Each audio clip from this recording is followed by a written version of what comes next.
Assalamualaikum warahmatullahi wabarakatuh. Apa kabar? Semoga kalian semua sehat. Kali ini kita belajar mengenai apa itu legal drafting.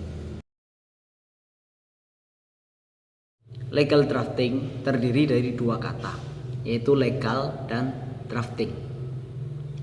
Legal secara bahasa maknanya adalah resmi, sedangkan drafting secara bahasa berarti peraturan.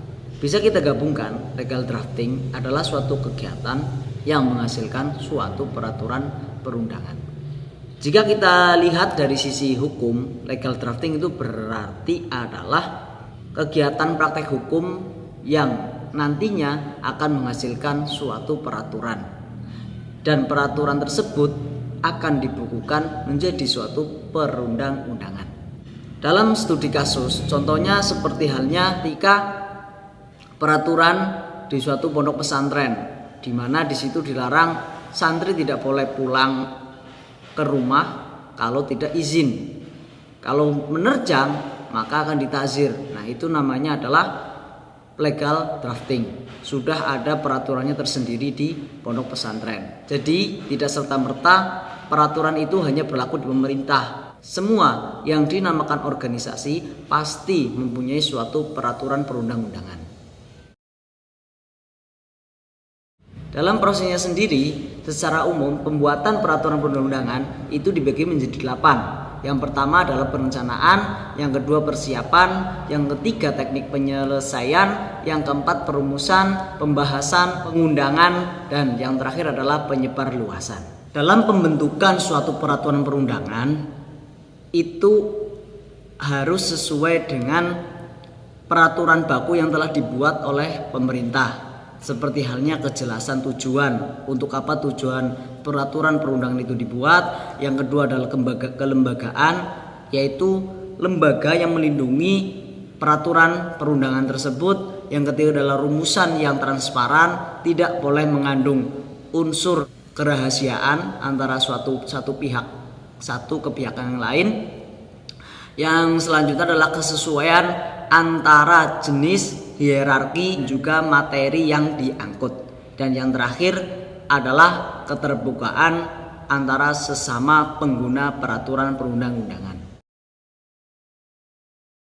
Materi muatan peraturan perundang-undangan haruslah memuat asas-asas seperti halnya mengayomi masyarakat, asas kemanusiaan, asas kekeluargaan, asas tidak memandang ras, agama, dan faktor lainnya, atau yang kalau di Indonesia itu disebut dengan harus berbineka tunggal ika, dan tidak boleh mengandung asas apatis.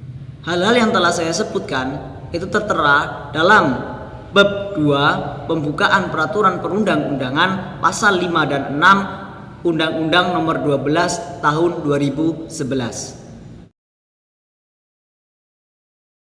Nah, tadi kan saya membahas tentang hierarki. Apa itu? Nah, yang di sini dalam legal drafting yang dimaksud dengan hierarki adalah tingkatan-tingkatan peraturan perundang-undangan di dalam suatu organisasi ataupun puncaknya adalah di negara. Kalau di Indonesia, hierarki atau tingkat peraturan perundang-undangan itu dimulai dari 1. Peraturan Undang-Undang 1945. Yang kedua adalah MPR, yang ketiga Perpu, yang keempat peraturan pemerintah daerah, dan yang terakhir adalah peraturan presiden.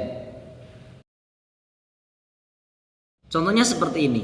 Kita mau membuat peraturan perundang-undangan mengenai dilarangnya anak di bawah usia 17 tahun merokok.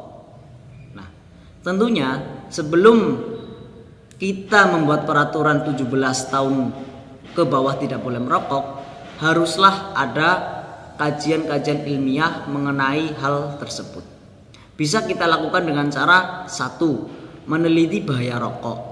Yang kedua, bisa kita teliti tidak hanya secara kesehatan tetapi secara psikis itu berbahaya atau tidak kepada anak jikalau masih 17 kurang itu sudah merokok.